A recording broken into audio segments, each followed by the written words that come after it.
شیوعش در افراد بالای 30 سال چیزی حدود بین 30 تا 50%، یعنی از هر 3 نفر حداقل 1 نفر باهاش درد. بهش میگن قاتل خاموش چون بدون علامت و نیاز داره به چکاپ منظم.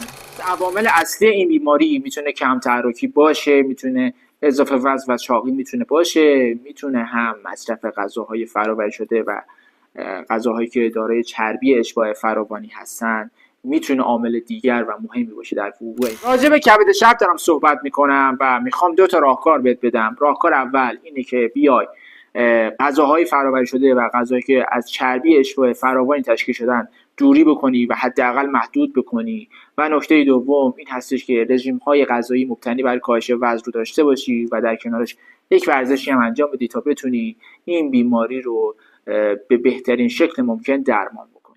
یه راهکار خیلی مهم هم راجع به درمان این بیماری توی استوریا راجع به صحبت کردم و توصیه میکنم که حتما ببینیش.